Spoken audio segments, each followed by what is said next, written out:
Dieu. Alléluia. Merci Seigneur. Fait que bonsoir à tous. Merci Seigneur. Fait que ce soir, l'enseignement, ça va être le vrai fruit de la grâce. Donc, ça va être un enseignement qui va être intéressant. J'espère que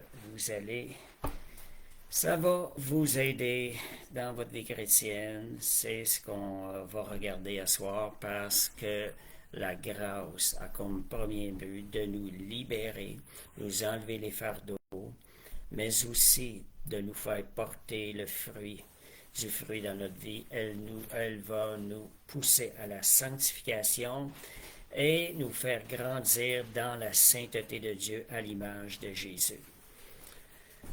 Merci Seigneur. OK, je vais partager les liens entre-temps. Juste un instant. Voilà, ça s'en vient. Fait que, on va laisser les gens rentrer. Je vais partager les liens entre-temps. Merci Seigneur. On va enlever le son. Voilà. Donc,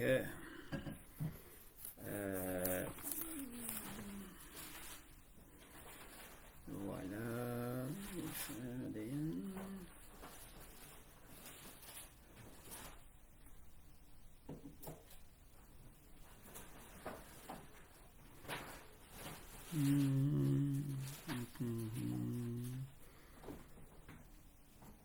Merci Seigneur.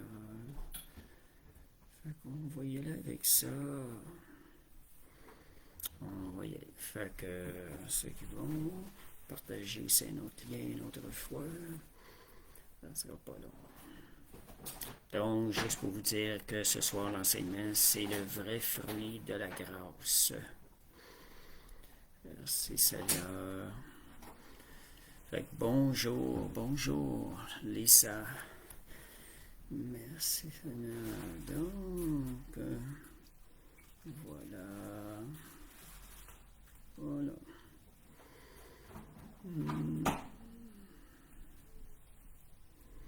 Encore deux.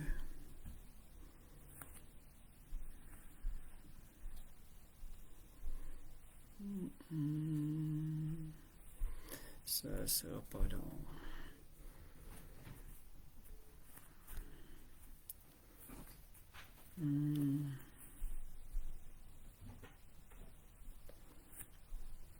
Alléluia. Merci Seigneur. Gloire à Jésus. De retour. Merci. Bonsoir Sylvie. Gloire à Dieu. Que cette lumière de résurrection brille dans vos cœurs ce soir et cette semaine. Qu'elle continue de briller. Ça, c'est la grâce de Dieu qui nous a donné accès à cette lumière de résurrection. Fait que gloire à Jésus. Fait qu'écrivez un mot si vous êtes là. Je ne vois pas nécessairement les gens qui participent. Vous pouvez m'écrire des mots. Puis bienvenue dans ce partage de la grâce de Dieu. Amen, amen, amen. Merci Jésus. Alléluia. Bon, OK, on va commencer. Père Céleste, on te remercie pour ce privilège qu'on a de partager ta parole ce soir, Seigneur, d'explorer cette bénédiction, cette grâce non méritée, Seigneur Dieu. Nous voulons l'explorer, la vivre, Seigneur, dans la plénitude à laquelle que tu nous as appelés à la vivre et à la vivre aussi, afin de t'être agréable tous les jours de notre vie, dans notre marche chrétienne, Seigneur Dieu. Le fruit de la grâce sera manifesté aussi dans la marche. Merci Seigneur, merci pour ta bénédiction, merci pour ton onction. Merci que cette onction révèle aussi la grâce de Dieu à tous ceux qui l'entendent. Au nom de Jésus. Amen. Gloire à Dieu. Alléluia. Merci Seigneur.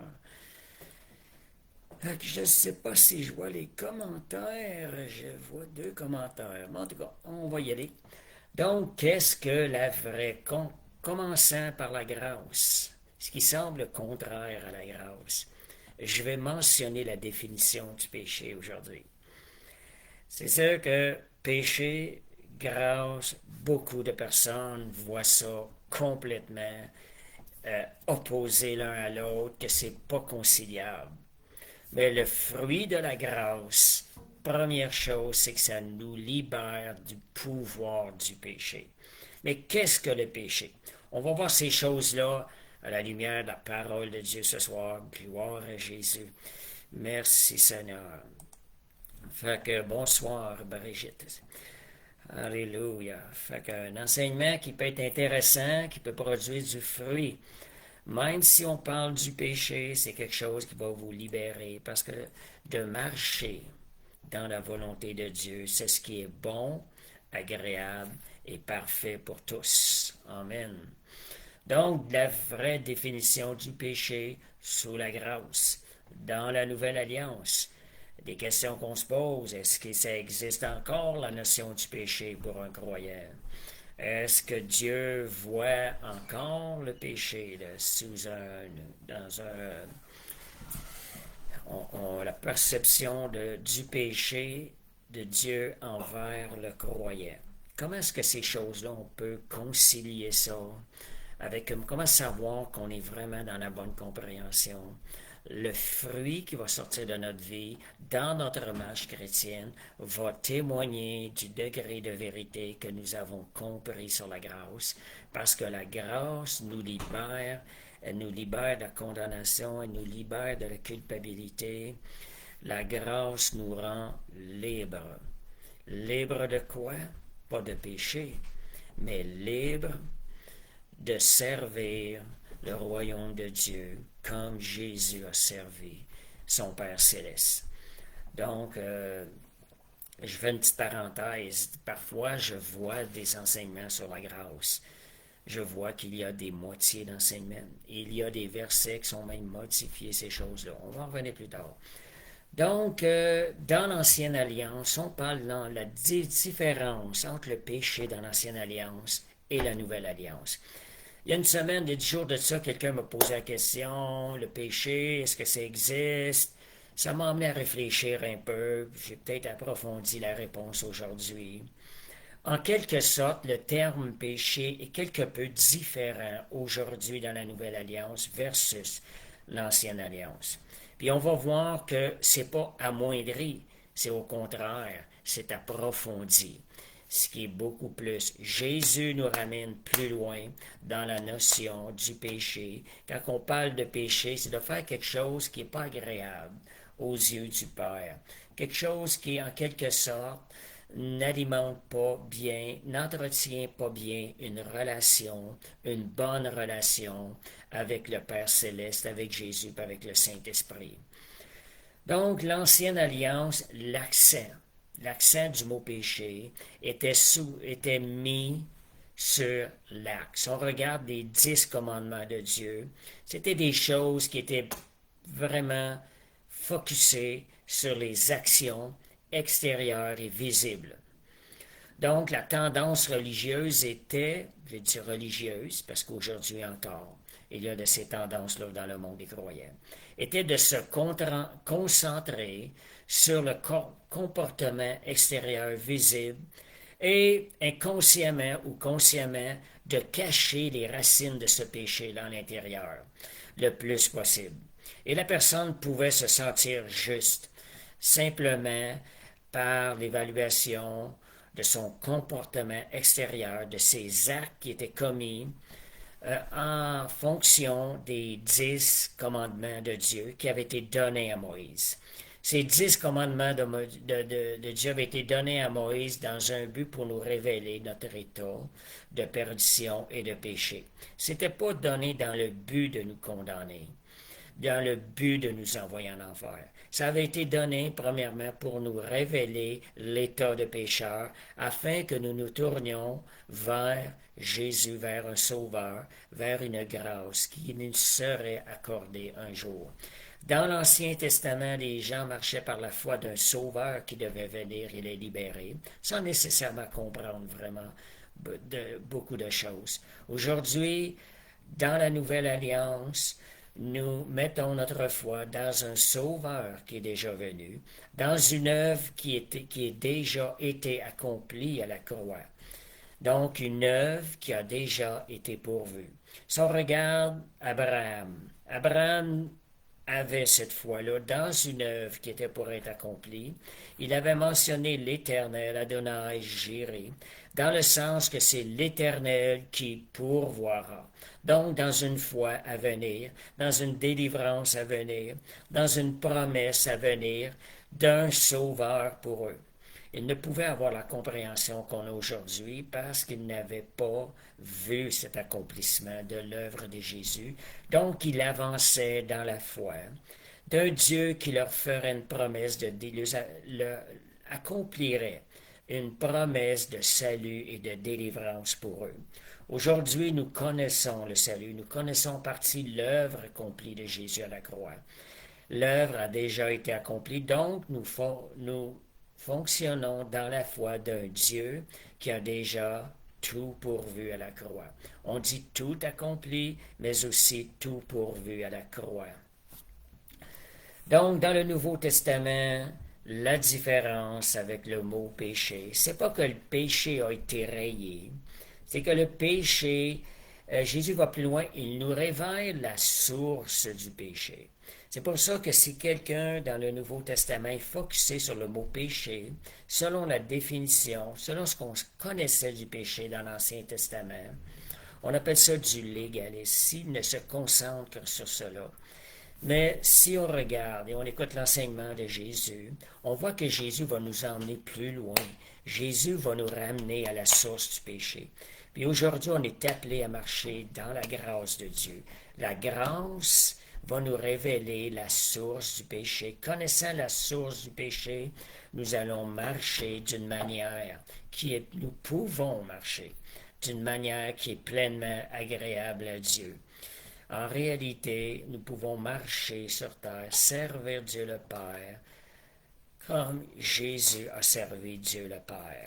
C'est nous qui faisons le choix jour après jour de laisser la vie de Jésus être manifestée à travers nous, de laisser Jésus servir le Père Céleste à travers nous par le Saint-Esprit qui nous a été donné. Et ça, c'est une promesse qui nous est donnée. Nous pouvons la saisir en partie. Moi, je vous encourage à poursuivre cette promesse-là. Vous voyez quelque chose dans la parole de Dieu, poursuivez-le. Pas à 10%, ni à 50, ni à 80, ni à 90%. Parce qu'on sait qu'on est imparfait en nous-mêmes, mais focussez sur le 100%. Parce que la journée que vous focussez sur le 100%, vous réclamez cette promesse-là, qui d'autre que le Saint-Esprit va être capable de l'accomplir? Vous êtes en train d'ouvrir une porte à ce que le Saint-Esprit vienne pleinement accomplir cette promesse-là dans votre vie. Donc, si vous ne me focussez pas sur le 100%, il va y avoir une partie de la chair, une dépendance de la chair qui va être en vous. Si vous prenez la parole de Dieu comme elle est écrite, vous focussez le 100%, il va y avoir la puissance de Dieu, va venir à l'intérieur de vous, accomplir les vœux et les désirs de votre cœur envers Dieu. Vous ne pouvez pas offrir un sacrifice à Dieu qui est pleinement acceptable. Mais par le Saint-Esprit, cela devient possible. Je vous donne la promesse, j'en parle souvent de cette promesse-là. C'est une promesse, je vous encourage à rechercher. Recherchez-la pas 90, 95 ou 99%. Cherchez l'accomplissement de la promesse. Vous êtes en train d'ouvrir les portes à ce que le Saint-Esprit prenne votre vie et l'utilise pour la gloire de Dieu. Luc 1, 74, 75, ça nous parle de la promesse d'un sauveur qui nous délivrerait de tous nos ennemis. Pas un, pas deux, pas 99%, de tous nos ennemis, et qui nous ferait marcher dans la justice et la sainteté.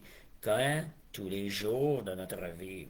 Recherchez ça, ne vous arrêtez pas. Regardez la promesse de Dieu. Seigneur, je la veux, cette promesse-là. Le Seigneur m'a permis de vivre ça pendant 5 jours lorsqu'il m'a sauvé, sans que je connaisse la promesse. Vous savez ce qui m'a amené à chercher cette promesse-là? Après l'avoir vécu 5 jours, qu'est-ce qui arrive? J'ai dit, Seigneur, j'ai dit, si tu étais capable de me faire vivre 5 jours, tu es capable de me le faire vivre. Pourquoi pas 2 semaines? J'ai dit, Seigneur, si tu es capable de me faire vivre 2 semaines, pourquoi pas 1 mois? Puis après ça, j'ai continué à évoluer pour en arriver à dire, pourquoi pas, Seigneur, tous les jours de ma vie. Alors, j'ai poursuivi cette promesse, puis je vais vous dire quelque chose à travers ma poursuite de cette promesse-là. Dieu sanctifie ma vie. Dieu a sanctifié ma vie et je marche encore dans ces promesses-là. J'aspire à ces promesses-là. Je veux donner le meilleur au Seigneur. Il mérite bien plus que notre meilleur. Là. Je vais vous dire quelque chose. Ce qu'il mérite, c'est que c'est l'œuvre du Saint-Esprit à l'intérieur de nous. Ce sont les plus beaux cadeaux qu'on peut lui redonner. C'est ce qu'on peut lui redonner par le Saint-Esprit. Si on veut lui donner quelque chose de bon, son œuvre envers nous était parfaite. Si on veut lui redonner quelque chose de parfait, donnons la place à la vie de Jésus. Donnons l'occasion au Saint-Esprit de prendre le contrôle de notre vie et de manifester la vie de Jésus envers le Seigneur. Donc, envers le Père céleste. Donc, on continue. Dieu, comment je disais, Jésus va plus loin dans la définition du péché parce qu'il en révèle la source. On va voir plusieurs versets. Plusieurs versets dans la parole nous montrent ces choses-là. Gloire à Dieu. Oui, parfait live. Gloire à Dieu. On sert un Dieu de perfection. On appelle la perfection ce soir dans la porte de ce message et aussi dans la réception de ce message. Que votre cœur jubile, je dirais, de joie et d'espérance dans les promesses de Dieu. Nous qui avons accès maintenant à la grâce merveilleuse de Dieu. Donc, Matthieu 5, 21, 22, quand je vous disais que Jésus va plus loin, ça dit ici, vous avez appris qu'il a été dit, tu ne tueras point. Mais moi, je vous dis que quiconque se met en colère contre son frère mérite d'être jugé. Voyez, la colère, elle commence à l'intérieur du cœur. Ici, dans l'Ancien Testament, ça disait tuer. Ça parle de l'acte, la finition, l'acte accompli du péché. Mais le péché commence au niveau du cœur. Jésus est en train de nous révéler, nous emmener plus loin, ajouter à la définition du péché la racine, d'où ça vient. Parce que c'est ça qui va nous emmener à triompher. Nous allons aller rechercher le Saint-Esprit, nous révélant ces choses-là, va nous rendre capables de faire la volonté de Dieu et de ne pas accomplir cet acte-là. Le Saint-Esprit est à l'intérieur de nous, nous a été donné justement pour nous faire triompher, pour nous faire marcher comme Jésus a marché dans la victoire. Donc, ça dit, celui qui se met en colère. Vous voyez, notre relation avec Jésus, par le Saint-Esprit, va venir nous révéler la racine de péché qui nous conduire à l'acte du péché. C'est ça la grâce. Jésus nous a donné le Saint-Esprit comme une force à l'intérieur de nous pour nous permettre de lui être pleinement agréable dans notre marche chrétienne. Dieu nous aime d'un amour infini, toujours. Mais notre marche, Dieu veut qu'on ait une marche qui lui soit pleinement agréable. Fait que gloire à Jésus. Merci Seigneur. Matthieu 5, 27, 28. Je donne un petit verset encore un peu plus loin. Il y a beaucoup d'endroits qui nous montrent ça. Donc, si on a tendance à penser le péché n'a plus d'importance, il n'existe plus, c'est pas vrai. Au contraire, il a été encore, il nous montre la racine, Jésus nous emmène encore plus loin. Donc, nous ne focusons pas sur le péché, par contre, nous ne focusons pas sur le fait de ne pas commettre le péché, de ne pas commettre l'action, mais nous focusons sur l'état de notre cœur, l'état de notre relation avec Dieu. C'est bien différent. Le résultat va être différent. Si on pense se vouloir se déclarer juste par les résultats qui vont sortir au bout de la ligne, plutôt que de veiller sur l'état de notre cœur, on va tomber dans le légalisme, dans l'erreur. Parce que c'est l'état, le péché commence dans le cœur. Il est premièrement caché. Et c'est pas parce que l'action n'a pas été accomplie qu'il ne paraît pas qu'il n'est pas là. Il est déjà commencé si nous n'avons pas veillé sur l'état de notre cœur. Donc, gloire à Dieu pour sa parole. Ça dit, Matthieu 5, 27 à 28, ça dit, vous avez appris qu'il a été dit, tu ne commettras point d'adultère. Mais moi je vous dis, Vous voyez, Jésus, il met le moi. Ça veut dire qu'il vient mettre un enfant sur quelque chose qui était probablement pas mentionné et qui était caché. Je vous dis que quiconque regarde une femme pour la convoiter a déjà commis un adultère avec elle dans son cœur. Voyez, dès que ça commence, on laisse aller la convoitise, il y a une racine de péché qui prend forme à l'intérieur. C'est une racine de quoi? C'est une racine de péché. Donc Jésus est venu nous révéler ces choses-là, les racines, avant même que l'acte soit commis, l'action soit commise. Donc Jésus ne redéfinit pas le péché, il en révèle la profondeur, donc la racine. Tandis que les 10 commandements ne révélaient pas nécessairement la racine du péché. Tout dépendant de la personne, son cœur envers le Seigneur, elle pouvait se sonder et elle-même sonder, voir ce qu'il y avait dans son cœur. Abraham sondait son cœur. Il voulait un cœur pur devant le Seigneur. Donc, Moïse aussi, on voit aussi les hommes de Dieu, David. Donc, le péché est d'abord une disposition intérieure. Ça commence là, une mauvaise disposition intérieure. C'est comme je vous dirais, vous plantez un arbre, les racines commencent dans le sol. Vous plantez quelque chose dans le sol, les racines commencent là. Est-ce que c'est parce qu'il ne paraît pas que vous ne pouvez pas dire que c'est cet arbre-là? Il ne paraît tout simplement pas. Si vous plantez des pommes de terre, c'est sous le sol, il y a des racines qui vont se faire. Si vous les plantez, elle est une pomme de terre, même si elle est cachée, même si on ne voit pas les feuilles et le produit qui est sorti. Donc, c'est la même chose pour le péché. Matthieu 7, 20, 21 à 23. Puis cet enseignement-là, moi, je pense que j'aime les genres d'enseignement qui nous amènent à être vrais devant Dieu, à être authentiques. Moi, j'ai toujours dit, depuis que j'ai connu le Seigneur, Jésus a tout ramené au niveau du cœur. C'est là que tout se passe. C'est là que l'état de ta relation va être bon ou pas. Et c'est là qui était la racine de toute chose. Même ce qu'on va confesser, ce qu'on va sortir de notre bouche, provient de l'intérieur du cœur. De là l'importance de garder cette source pure. La Bible dit, garde l'état, garde ton cœur, car de lui viennent les sources de la vie.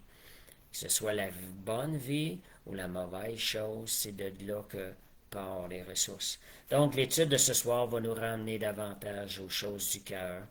Le message de Jésus, qui est un message, Jésus, c'est son message, c'est un message qui trouve racine au niveau du cœur. C'est un message qui vient travailler notre cœur, qui vient nous ramener à notre cœur et qui, non pas aux œuvres extérieures, l'apparence, la religion, la religiosité qui cherche à élever l'homme plutôt que Dieu. Marc 7, 21, 23, ça nous dit, car c'est du dedans, c'est du cœur de l'homme que sortent les mauvaises pensées. Vous voyez, du dedans. Vous savez, le meurtre, il va commencer, comment un meurtre va? Un meurtre, ça va commencer par une haine. Quelqu'un va commencer à haïr. Il va méditer là-dessus, il va entretenir ça, puis ça va grossir à l'intérieur. Puis à un moment donné, ça va se manifester extérieur. Il ne pourra même pas se retenir. Puis ça peut être des démons qui en prennent possession. Si vous laissez la porte ouverte de votre cœur à la haine, vous ouvrez la porte à des esprits de ténèbres. Puis ces esprits de ténèbres vont pas s'installer puis vont se manifester tôt ou tard si vous ne coupez pas accès à ça, si vous ne vous repentez pas de ce désir de ce cœur qui n'est pas pur. Se repentir, ce n'est pas seulement des actions qui ont été commises, c'est aussi de l'état de votre cœur. Quand vous voyez que l'état n'est pas pur, vous allez en repentance. Seigneur, pardonne-moi d'avoir pensé du mal. Pardonne-moi d'avoir écouté cette personne-là. Ces pensées de mal, de critique sur cette personne-là, ça vient tarir notre intérieur. Seigneur, pardonne-moi, Seigneur. Seigneur, je me repens, Seigneur Dieu. Seigneur, je veux garder mon cœur pur devant toi. Un cœur que le Saint-Esprit va nourrir. Donc, l'adultère commence aussi par la convoitise. Je dirais aussi le mensonge commence souvent par une intention trompeuse. Des fois, ça peut être, on peut rire de ça, oh, c'est juste une petite chose. Mais c'est un début de corruption. Puis, vous savez ce que j'ai remarqué dans la vie? Bien souvent, les menteurs, ils en arrivent à être des voleurs à un moment donné. Ils ont embrouillé leur conscience, ils ont en réalité endormi leur conscience. J'ai souvent remarqué ça. J'étais jeune, je considérais ça. J'ai dit, quand je voyais un voleur, je voyais que ça avait commencé par un petit mensonge, puis des mensonges, puis à un moment donné, ils deviennent des voleurs parce qu'ils font des choses à cachette. Donc, les actes sont ce qu'on peut appeler des fruits. Le cœur est la racine. Donc, quand je parle le vrai fruit de la grâce, on va voir ça. Vous voyez un peu pourquoi je vous définis le péché? Parce que je veux vous emmener à aller saisir la grâce. La grâce, elle va rejoindre le cœur. Celui qui va recevoir la grâce de Dieu, c'est celui qui va disposer son cœur à chercher Dieu, à découvrir la vérité. Parce que Dieu regarde au cœur. Donc, le péché n'est pas seulement un acte extérieur, mais avant tout, Jésus nous révélait ça, une réalité de l'état de notre cœur. Donc, c'est de là qu'on doit le traiter. Donc, Hébreux 8, verset 10. Je mettrai dans mes lois, dans leur esprit, je les écrirai dans leur cœur. Ça, c'est une prophétie du salut que Jésus viendrait nous accomplir pour nous. Ce qu'on appelle l'ère de la grâce, la nouvelle alliance. Donc, vous voyez que les lois, il les écrirait dans leur cœur. Ils ne seraient plus écrites sur une table de pierre, mais l'œuvre de Dieu, c'est qu'il viendrait les écrire dans notre cœur. Donc, c'est merveilleux. Ça, c'est l'œuvre de Jésus.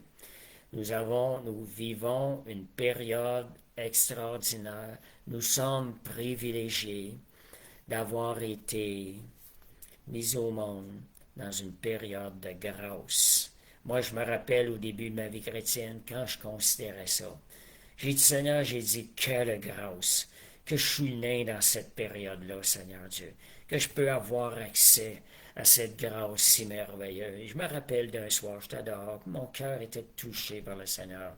J'y rendais grâce, j'ai dit, Seigneur, pour le temps où j'ai été placé, Seigneur Dieu, avoir accès à cette grâce-là. Fait que merci, Seigneur, pour sa grâce. Donc, Dieu ne veut pas seulement modifier le comportement. Dieu, il veut transformer la personne intérieurement, afin que le fruit qui va être produit, ça va être du bon fruit. Il vient changer la source à l'intérieur de nous. Il nous donne une nouvelle source, une source qui va produire la vraie vie. Et nous, on va produire la vie autour de nous, et non pas la mort. Ceux qui n'ont pas Jésus-Christ ne peuvent pas produire la vraie vie dans le cœur des gens. Donc, dans le Nouveau Testament, le péché est présenté d'une manière plus descriptive. Pourquoi? Parce que Jésus vient mettre en lumière la racine intérieure. Le péché, c'est pas seulement ce que l'homme fait, c'est aussi ce qui habite son cœur. Ces idoles, on va voir tantôt l'idole qu'il y a de caché dans le cœur. Tant qu'elle n'a pas été éprouvée, elle est bien cachée, puis elle ne paraîtra pas. Ses motivations, ses désirs, les intentions du cœur. Donc, motivation, désir, intention du cœur. Donc, ça, si c'est noir, ça va être des mauvaises intentions. C'est des mauvais désirs, mauvaises intentions, mauvaises motivations. C'est du péché. On peut appeler ça de même aujourd'hui. Donc, Matthieu 19, 16, 22. Je vous parle du péché parce qu'on va en arriver plus tard. Là. On met la lumière sur des choses. Mais la grâce de Dieu a pourvu pour nous délivrer, pour nous permettre de ne pas laisser de traces au péché dans notre vie. C'est une grâce qui nous est accordée. Alléluia, comme Brigitte mentionne, reconnaissance. Oui, reconnaissance. Ça fait partie de l'œuvre de grâce, de notre vie que nous vivons dans la grâce de Dieu. Matthieu 19, 16 à 22. Là, c'est un verset, là. Quand je vous dis qu'il y a des idoles cachées dans notre cœur, Jésus il est venu fouiller dans quelqu'un qui croyait tout avoir accompli les 10 commandements. Je ne sais pas s'il était orgueilleux, mais dans son cœur, il y en avait une partie parce que selon lui, il avait bien fait. Il avait accompli les 10 commandements de Dieu. Donc, si s'en était arrêté là, c'est parce qu'il n'était pas allé encore jusqu'aux profondeurs de son cœur. Mais Jésus vient mettre la lumière dans cette situation-là. Ça dit, voici, Matthieu 19, 16 à 22, voici un homme s'approcha et dit à Jésus, Maître, que dois-je faire de bon pour avoir la vie éternelle? Donc, qu'est-ce que je dois faire? Action de bon pour avoir la vie éternelle. Il lui répondit, pourquoi m'interroges-tu sur ce qui est bon? Donc, lui, dans son cœur, il était bon. Un seul est bon. Jésus révèle ici un seul est bon. Dans le sens, il n'y a de bon que Dieu seul. Il n'y a de bon que l'œuvre du Saint-Esprit, l'œuvre de Jésus en nous, l'œuvre du Père céleste. Donc, puisque il le vient et lui mentionne ça, Jésus lui répond, passe aussi un message. Il lui dit, si tu veux entrer dans la vie, observe les commandements, lesquels. Donc, Jésus lui dit-il, il dit, lesquels tu veux que j'observe? Jésus répondit, tu ne tueras point, tu ne commettras point d'adultère, tu ne déroberas point, tu ne diras point de faux témoignages, honore ton père et ta mère, aime ton prochain comme toi-même. Jésus a mis ça en lumière, là. Il les a énumérés, connaissant déjà son cœur. Mais des fois, c'est bon d'énumérer les choses parce que la lumière, elle frappe plus. Donc, le jeune homme lui dit, j'ai observé toutes ces choses. Je suis bon. Que me manque-t-il alors? Encore, Jésus lui dit, si tu veux être parfait, pas juste être bon, Dieu est parfait dans toutes ses voies. C'est pour ça que je vous disais tantôt, les promesses de Dieu, cherchez le 100% de ses promesses. Ne vous arrêtez pas. Vous voulez recevoir les grâces de Dieu. Vous voulez que le Saint-Esprit se manifeste à travers vous. Vous voulez que le Saint-Esprit prenne possession de votre vie. Le Saint-Esprit travaille dans le 100%. C'est lui qui vient de l'accomplir. Mais premièrement, vous devriez avoir ce désir-là. Vous devriez nourrir ce désir-là. Le Saint-Esprit va vous rendre capable. Il va purifier, comme j'avais déjà enseigné, vos désirs, vos intentions par son feu. Il va les purifier et cette attention-là par le Saint-Esprit va monter au Père Céleste. Il va être agréé du Père Céleste qui va venir accomplir ce qui était demandé. Donc, si tu veux être parfait, va, vends ce que tu possèdes, donne-le aux pauvres. Jésus est en train de mettre le doigt sur quelque chose. En d'autres mots, c'est pas dit de même, mais Jésus met le doigt sur le péché, la racine du péché. Il y a une racine de péché dans son cœur qui n'est pas pure, et Dieu le voit. Va vends ce que tu possèdes, donne-le aux pauvres, et tu auras un trésor dans le ciel. Puis viens et suis-moi. Après avoir entendu ces paroles, le jeune homme s'en alla tout triste, car il avait de grands biens. Voyez là l'idole, qui est un péché, était caché dans le cœur. Ce que les 10 commandements n'avaient pas pu lui révéler, Jésus lui révèle en ce moment. Mais il semblerait que c'était l'évangéliste Marc. Je vous dis ça de même, sans que ça soit confirmé à 200%. Il semblerait que c'est l'évangéliste Marc et qu'il aurait obéi par la suite. Donc la loi, voyez avec ce verset-là, la loi, les 10 commandements, en quelque sorte, je dis ça de même, c'est en quelque sorte imparfait. La loi est imparfaite en quelque sorte, car elle ne révélait pas nécessairement la source du péché qui se trouvait dans le cœur de l'homme corrompu par le péché. Je vous fais une parenthèse là, dans ce que je viens de dire, pas contredire ce qui est écrit, mais je vais vous expliquer pourquoi. Romains 7. Romains 7, versets 12 et 14, ça dit la loi donc est sainte. Et le commandement est saint, juste et bon. La loi est spirituelle, mais ça l'explique pourquoi, quand je parle en quelque sorte imparfaite, moi je suis vendu au péché. La loi ne pouvait venir retirer ce pouvoir du péché-là, à elle seule. Donc, Dieu avait une solution, c'était d'envoyer Jésus mourir sur la croix, de nous offrir cette vie pure, une nouvelle source, créer une nouvelle source en nous, une nouvelle naissance qui n'avait jamais été corrompue par le péché, et c'est la vie de Jésus. Et le Saint-Esprit nous a été donné pour relâcher, manifester cette vie-là. C'est une force qui nous rend capable de la manifester. Ce n'est pas de la performance. Porter du fruit n'est pas de la performance. Porter du fruit, c'est de prendre une position et de laisser la nature qui va produire du bon fruit. La nature, celle de Jésus. Donc, la loi, les 10 commandements, donc OK. Romains 8, verset 2 et 3. On va voir un verset qui nous en parle aussi en quelque sorte. La loi de l'esprit de vie en Jésus-Christ, qui est une nouvelle loi,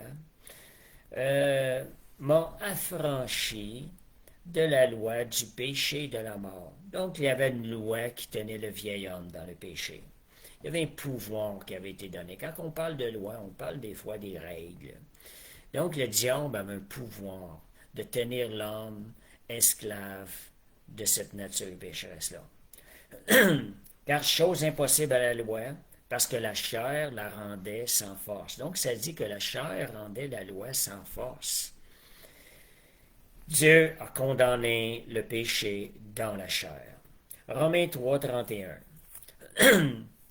On va voir un peu ce que je vous disais, la question de la chair, le péché, ces choses-là, versus la grâce que Jésus vient nous offrir aujourd'hui à tous ceux qui lui ouvrent leur cœur.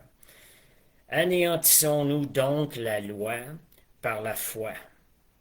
Parce on sait que la grâce, elle se reçoit par la foi, non par les œuvres. Anéantissons-nous donc la loi par la foi, les 10 commandements, la règle des 10 commandements par la foi, en voulant dire, si j'ai foi, les 10 commandements, ça n'existe plus. Pas nécessairement. Jésus, il dit, loin de là. Vous voyez, loin de là. Quand on parle de péché, c'est rattaché aux 10 commandements. C'est ce qu'on appelait la loi mosaïque, là, maintenant. Il dit, loin de là. Je ne suis pas en train d'anéantir ça. Il dit, au contraire, je la confirme. Donc, Dieu va venir confirmer la loi. Ce qui est annoncé de la loi est bonne, sainte. Jésus vient pour confirmer ces choses-là parce qu'il va nous ouvrir une porte afin que nous marchions selon cette loi-là, que nous soyons devenus capables d'accomplir cette loi-là en comptant sur le Saint-Esprit. Donc, donc loin de là, au contraire, Jésus est venu, il a été le premier. Le jeune homme riche ne l'avait pas accompli. Enoch ne l'avait pas accompli. Il est venu, il a été le premier à accomplir toute la loi extérieure, les 10 commandements, mais aussi jusque dans la réalité de son cœur. En réalité, Jésus est venu accomplir cette loi-là en considérant les racines de à partir des racines de son cœur. Rien n'a été trouvé impur dans son cœur. Aujourd'hui, cela nous est accessible, ce que Jésus est venu accomplir. Si on regarde le peuple d'Israël, ils ont essayé d'accomplir la loi, ils ont essayé de suivre les commandements, ils ont échoué, ça n'a pas marché, ils se sont éloignés de Dieu, revenaient, Dieu les éprouvait, revenaient et tout. Donc, ça n'avait pas marché. Jésus a été le premier à accomplir toute la loi au niveau de son cœur aussi. Donc, aujourd'hui, cela nous est, regardez la bonne nouvelle, qui nous est accessible par la grâce non méritée de Dieu. Quelque chose que nous n'avons pas mérité. C'est accessible. Il nous est accessible par la foi dans l'œuvre tout accomplie de Christ à la croix. Et par la force du Saint-Esprit qui agit en nous, il nous est rendu accessible de marcher dans la plénitude de la sainteté dont Jésus a marché lorsqu'il était sur terre. Parce que quand vous mettrez votre foi dans l'œuvre toute puissante, dans la victoire de Jésus accomplie à la croix pour vous. Vous croyez qu'il est votre sauveur, qu'il a tout accompli pour vous permettre, premièrement, vous libérer de la condamnation du péché et de vous rendre capable de marcher dans la liberté de Christ. Jésus vient nous ouvrir. Quand vous mettez votre foi dans l'œuvre tout accomplie, votre foi est vraiment en lui. Quand vous regardez à Jésus, le Saint-Esprit se lève à l'intérieur de vous et c'est lui qui vient faire les œuvres de Jésus en vous. Et les œuvres de Jésus, ce sont des œuvres qui sont pleinement agréables à Dieu. Ce sont des œuvres saintes, de sainteté. Ce sont ces choses-là que Jésus, c'est comme ça que le Seigneur vient l'accomplir. Vous devez rechercher, entretenir, nourrir les désirs qui étaient en Jésus dans son cœur, d'être agréable à son Père céleste. On ne devient pas agréable par nos bonnes œuvres, on est agréable, c'est dans notre relation. Fait que des gens vont dire, des fois ils vont entendre ça, ils vont dire, ah, c'est du légalisme. On catégorise bien facilement du légalisme. On n'est pas pour le légalisme non plus. Ça, c'est pas une évidence, c'est pas évident non plus quand on sonde notre cœur. Seigneur, c'est-tu moi? C'est-tu moi qui va essayer de prouver quelque chose au Seigneur? Que de dire, Seigneur, regarde, je suis encore capable, Seigneur, de me sauver par moi-même.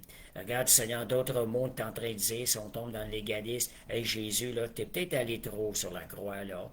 Tu sais, moi, regarde, là, je vais faire des bonnes œuvres, tu vois, je vais être capable, là, je vais aller gagner mon salut. Mais c'est pas de même. On doit abandonner cette manière de penser-là et dépendre entièrement de l'œuvre parfaite. Tout don parfait, toute grâce excellente descend d'en haut du Père de lumière.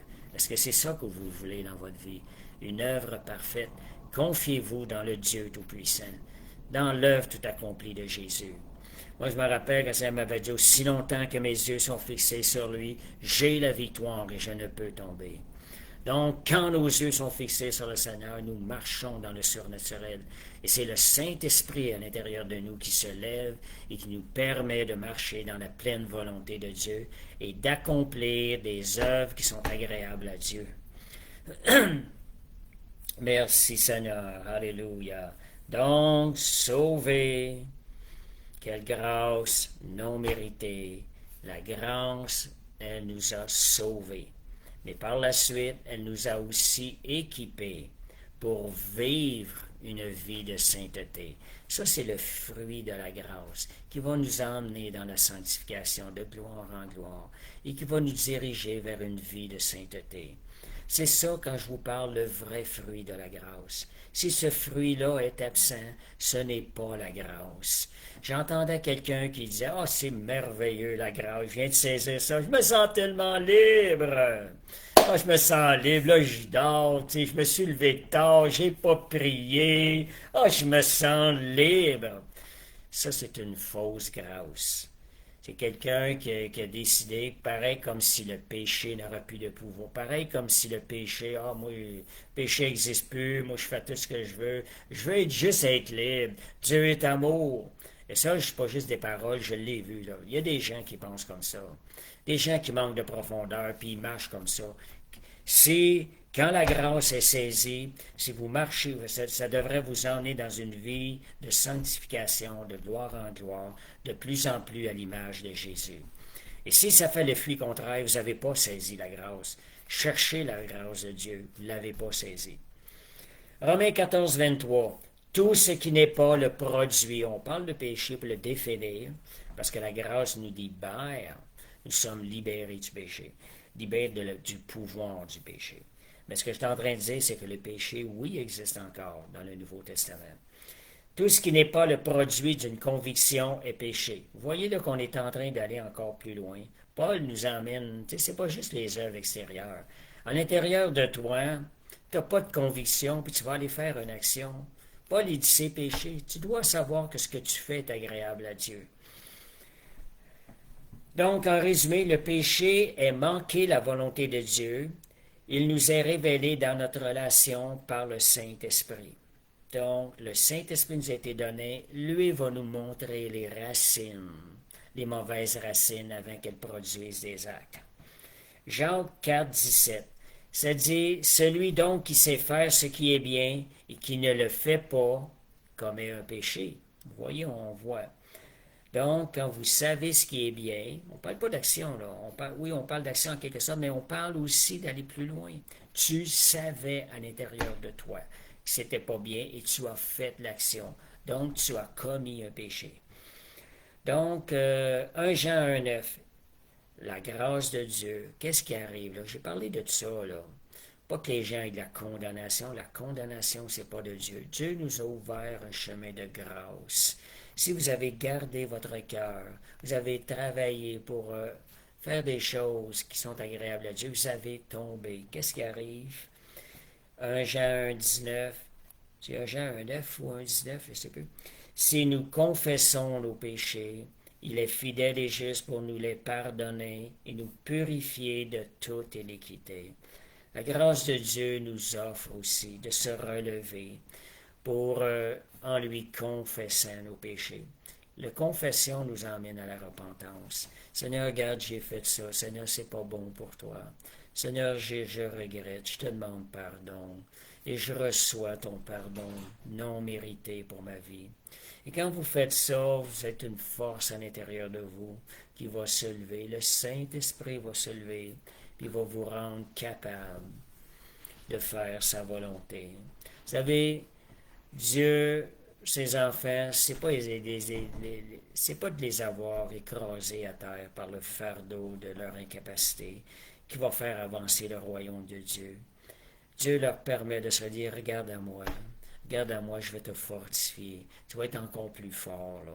Ça va être de gloire en gloire ta vie. Tu vas t'approcher encore plus d'une vie de sanctifié, de sainteté. Ça regarde à moi.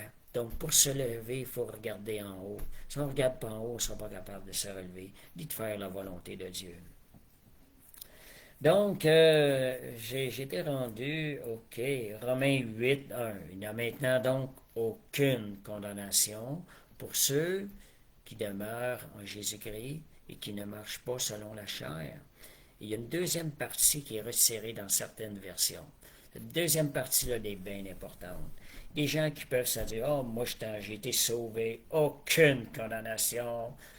Mais ça dit pour ceux qui marchent dans l'esprit et qui ne marchent pas selon la chair. Donc, il y a une position que nous devons prendre pour pouvoir bénéficier de la grâce.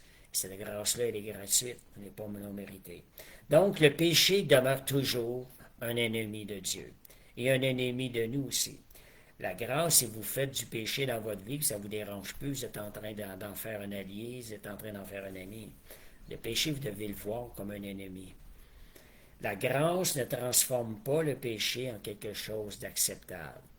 Tite 2, 11, 12. Voyez, ça dit la grâce de Dieu, source de salut pour tous les hommes. Elle nous enseigne à renoncer au péché et à l'impiété. Si la grâce enseigne à renoncer au péché, c'est que le péché demeure péché, vous savez.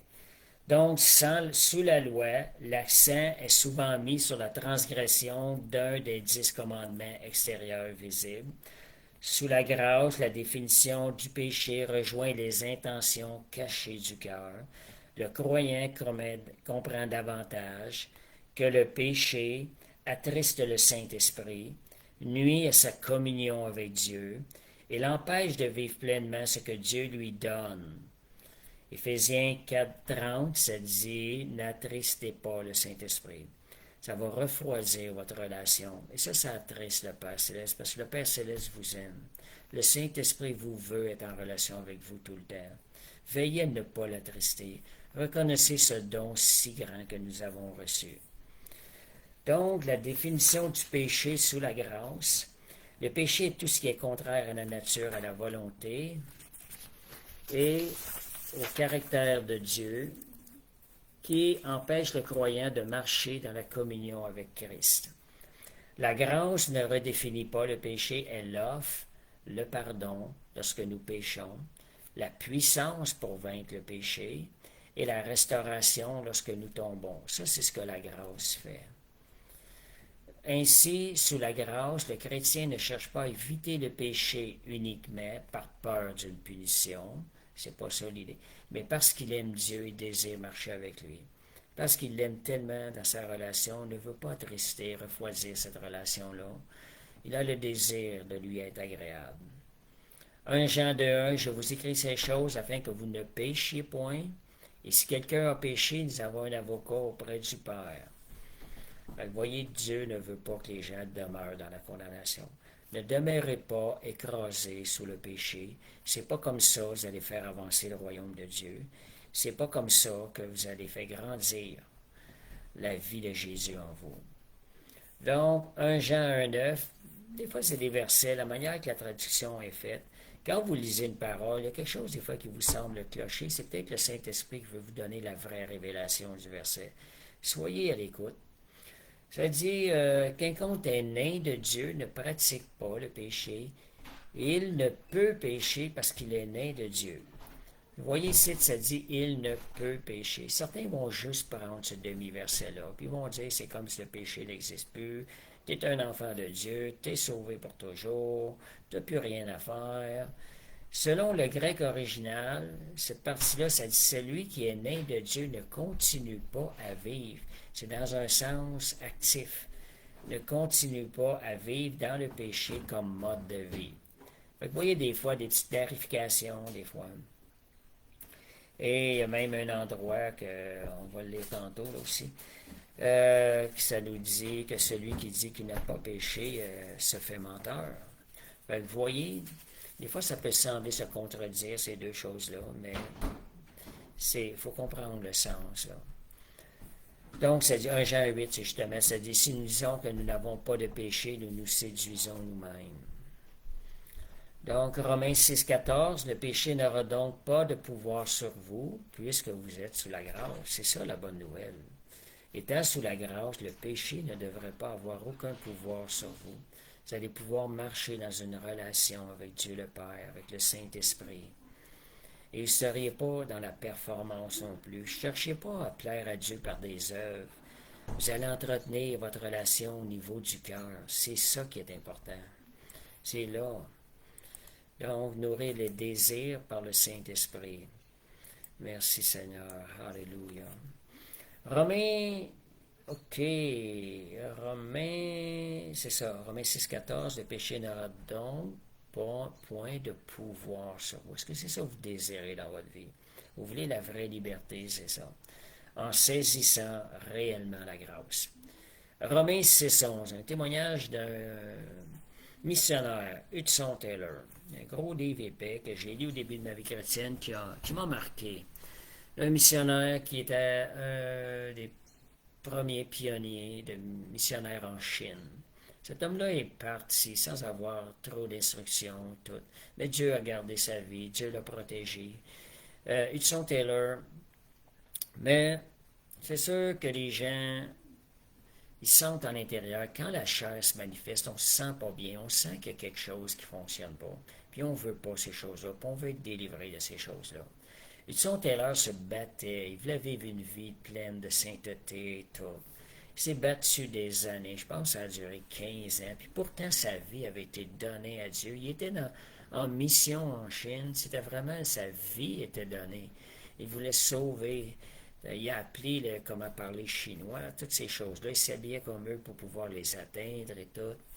Il y a une famille là-bas, il a perdu sa femme, perdu des enfants, par toutes sortes de choses, vécu une vie difficile. Pourtant, malgré ça, il y a quelque chose en lui qui ne le satisfaisait pas. Il sentait qu'il y avait quelque chose, il sentait que la chair avait encore du pouvoir quelque part. Et quand il a réalisé qu'il a reçu la révélation d'un verset qui vient sur la grâce, il a été complètement libéré. Il a commencé à vivre une vie de liberté, de paix intérieure, de plénitude en Jésus. Romains 6, 11, ça nous donne un verset. Regardez-vous comme mort au péché et comme vivant pour Dieu en Jésus-Christ.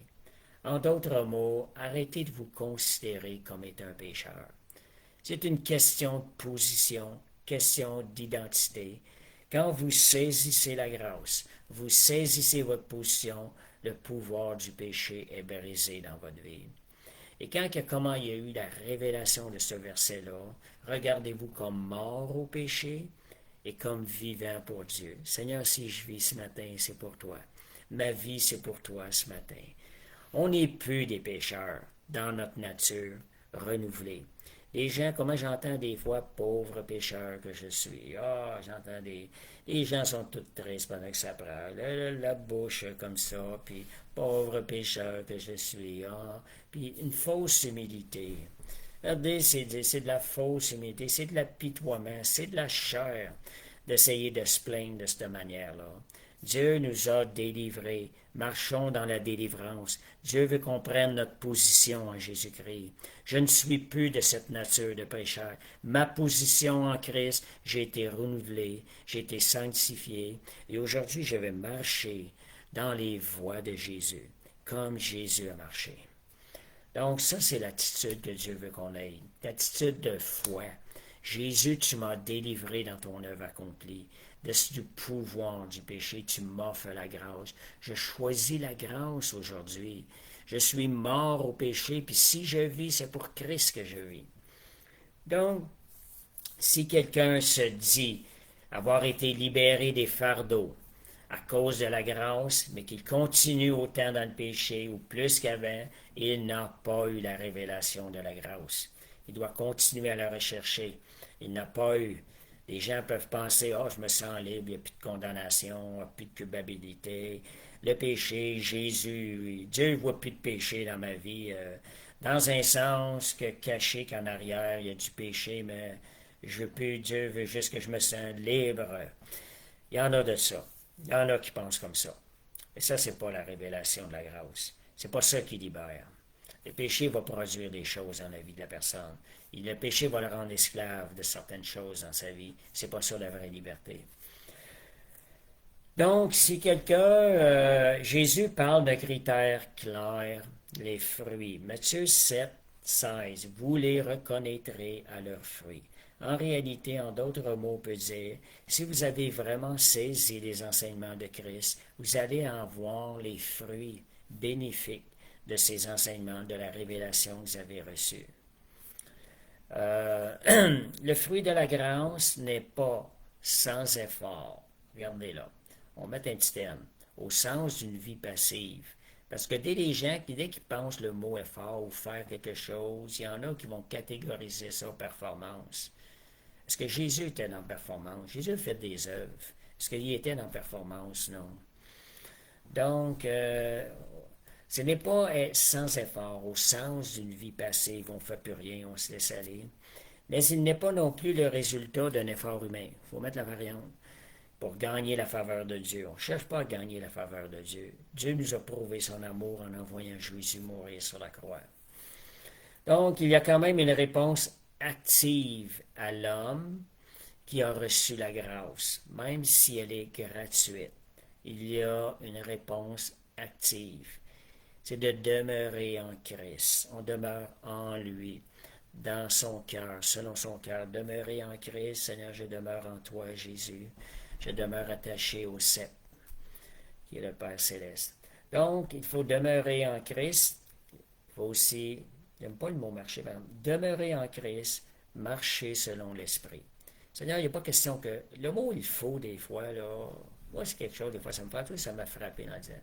Quand on dit « il faut demeurer en Christ », c'est qu'en quelque sorte, on est en train de... comment est-ce qu'on va dire ça, là? Mettre ça plus loin, il y a un mot pour ça, là. On va remettre ça plus tard. Il faut demeurer en Christ. OK, je vais regarder comment je vais faire demeurer en Christ. Il va falloir que je me prépare. Mais si on dit demeurer en Christ sur le moment, j'entends ça, Seigneur, je demeure en toi. Seigneur, je prends ma position en toi. Seigneur, quand on dit demeurer en Christ, c'est demeurer dans l'état de cœur que Jésus avait. Vous demeurez en Christ, prêt à faire la volonté de Dieu. Marcher selon l'Esprit. Marcher, OK, Seigneur, je marche par l'Esprit. Je commence là. Je ne retarde pas ça. OK, le mot, c'est procrastiner. Le mot « il faut » a une connotation de procrastiner. Je préfère, je vois que quelqu'un vient de l'écrire, hein, Seigneur. Donc, je préfère retirez ce mot-là quand je parle. Demeurez en Christ, marchez selon l'Esprit, combattre la chair.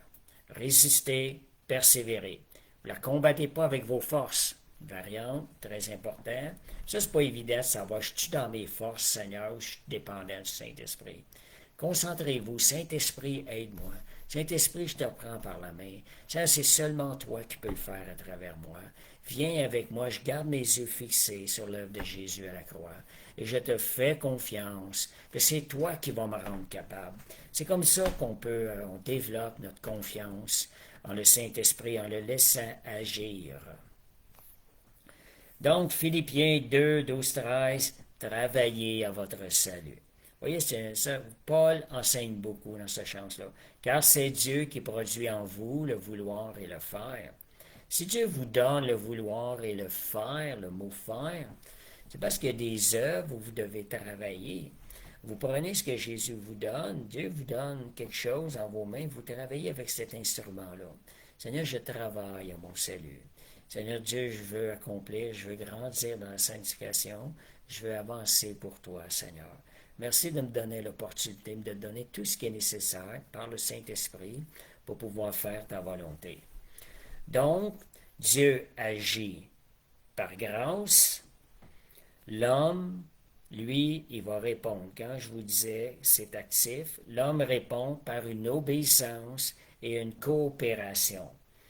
Donc, ce ne sont pas de la performance. L'obéissance n'est pas une question de performance. J'ai vu des fois des endroits, ils vont traduire ça par de la performance. Parce qu'en réalité, libre, c'est pas rien faire. La grâce, c'est pas rien faire. Au contraire, la reconnaissance, ayant reçu cette grâce-là, le désir provenant d'un cœur pur va être encore plus grand pour accomplir les œuvres de Dieu. Donc, il y a un équilibre biblique à travers ça,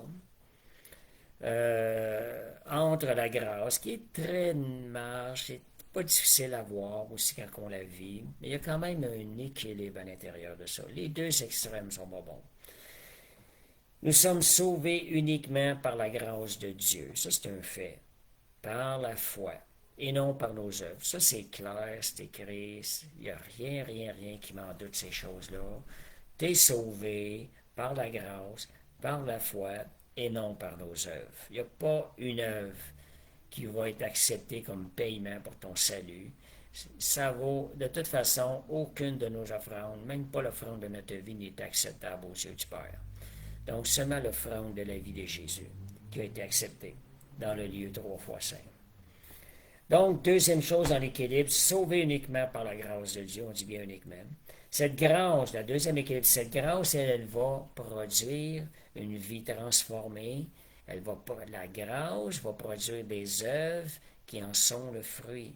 Ça va être les œuvres de Jésus à travers nous. Ça va être les œuvres du Saint-Esprit. Donc, on n'appelle pas ça de la performance. Éphésiens 2, 8 à 10, ça nous montre cet équilibre-là. Nous avons été sauvés par grâce, puis appelés à marcher dans les bonnes œuvres. Éphésiens 2, 8 à 10 nous mentionne sauvés par grâce, et tout après, ça nous parle des œuvres préparées d'avance pour nous. Donc, il y a des œuvres qui ont été préparées pour nous, les œuvres de Dieu. Donc, si on laisse la place au Saint-Esprit, ces œuvres-là, on va les faire dans notre vie. Donc, ce n'est pas de la performance de faire quelque chose. Donc, la grâce biblique est à la fois un pardon immérité et une puissance de transformation. Elle libère du péché, mais elle ne le justifie pas. Différents dangers de l'hypergrâce. Vous entendez des fois le mot hypergrâce.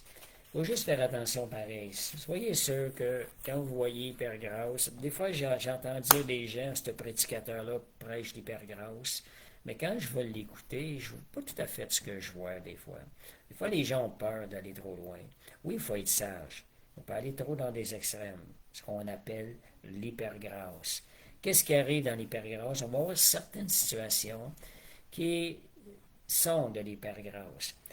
Romains 6, 1, 2, juste pour vous situer avec un verset. Demeurerions-nous dans le péché afin que la grâce abonde? Loin de là. Ça veut dire que c'est une situation qui est possible. Paul dit c'est loin de là, la grâce. Donc, ça, on appellerait l'hypergrâce. Des gens qui vont dans le péché davantage en disant il n'y a plus rien, Dieu ne voit plus le péché, c'est comme si ça n'existe plus à ses yeux. Donc, le danger de l'hypergrâce, c'est le danger de banaliser le péché. Donc, la grâce n'est pas une permission de vivre comme on veut, elle est une puissance. C'est bon ça? Elle est une puissance qui nous aide à vivre pour Dieu. Donc, le danger, le danger d'ignorer la sanctification.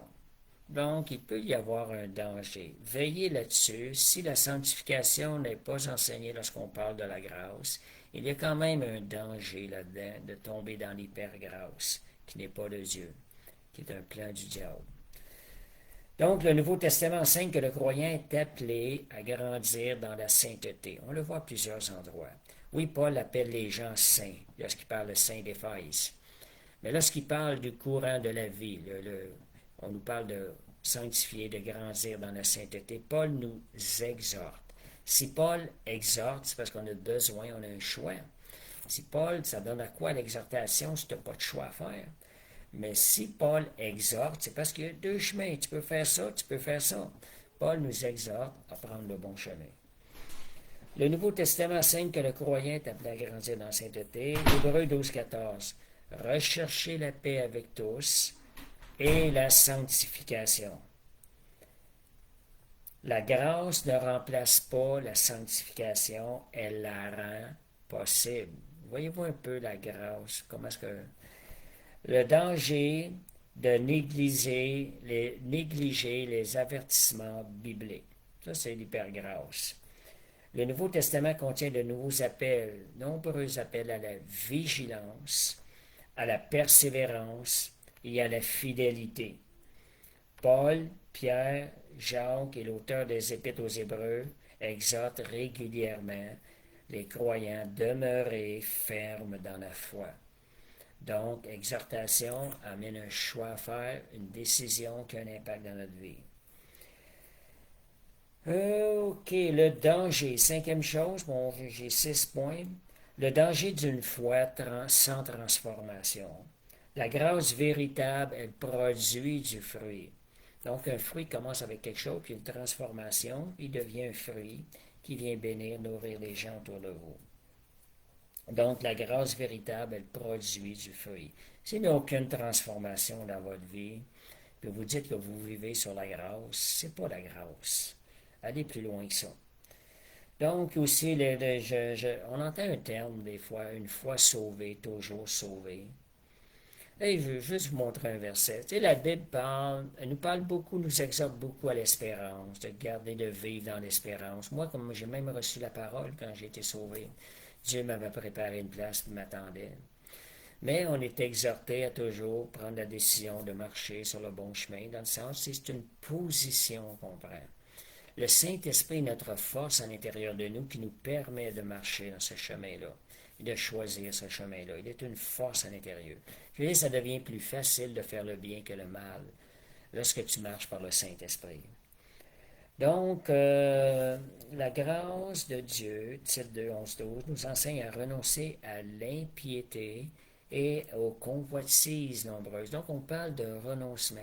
La grâce, elle va te travailler, tu vas sentir, le Saint-Esprit va te demander, tu dois renoncer à ces choses-là.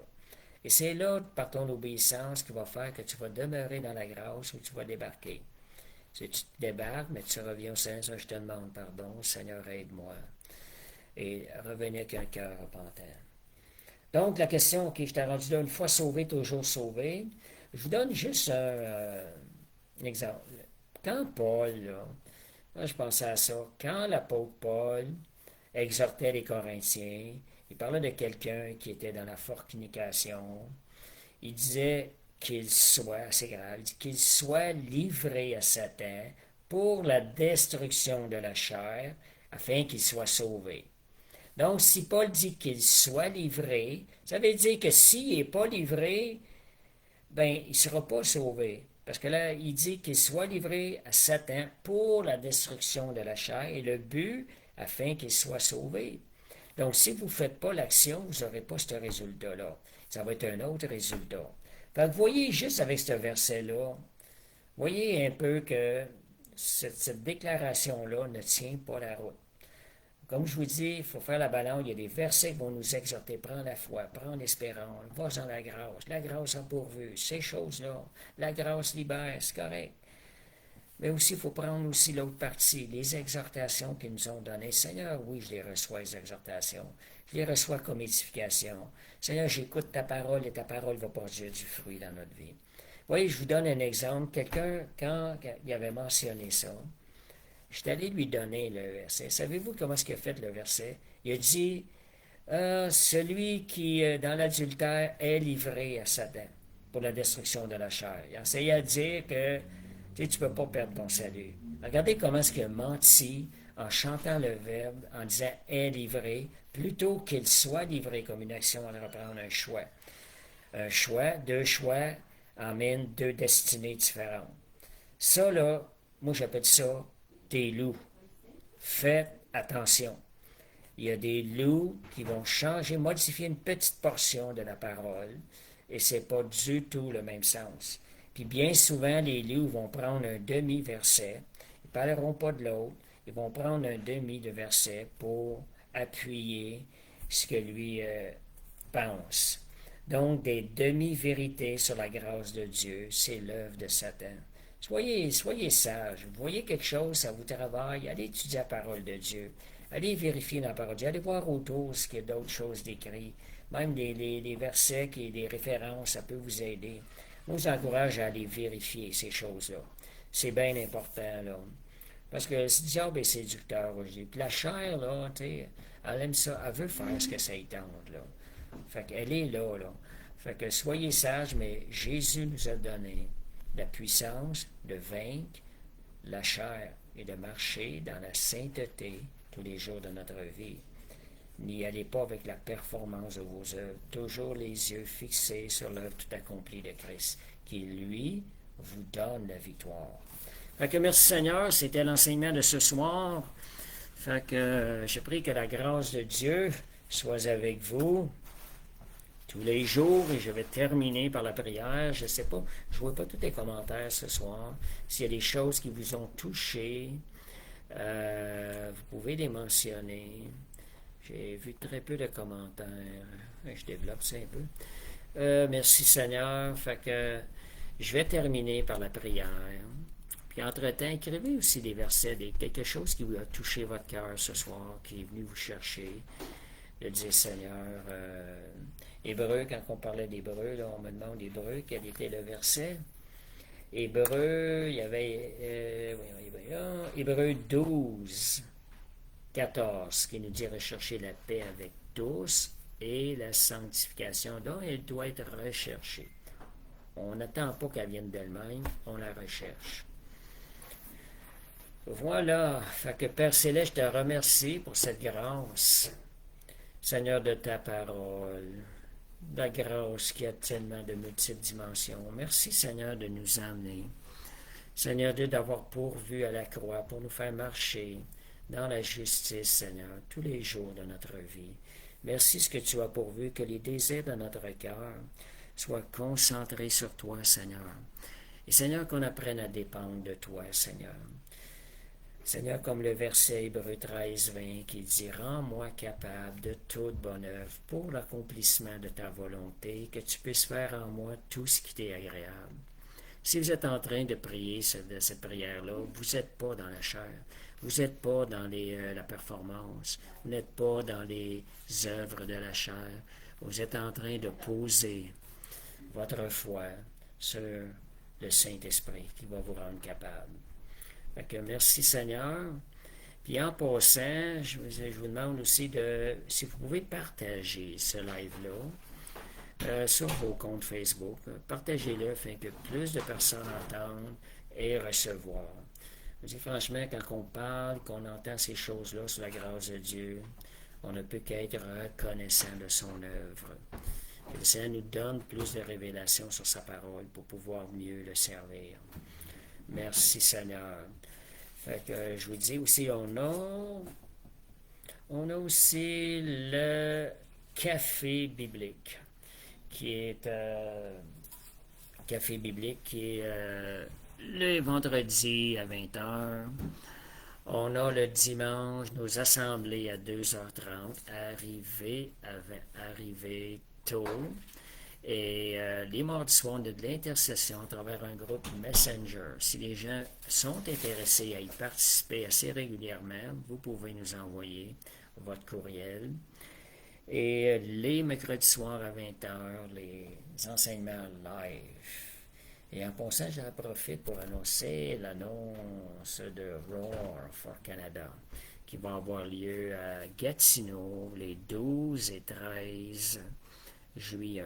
L'entrée est gratuite, mais il est souhaitable de vous inscrire avec un code barre. Fait que soyez le bienvenu. Regardez ça. Pasteur John Anosike. Fait que merci Seigneur, merci pour votre présence, que le Seigneur vous garde et vous donne d'avoir une parfaite continuité de sa présence avec vous cette semaine, la présence du Saint-Esprit, au nom de Jésus. Amen. Merci Seigneur.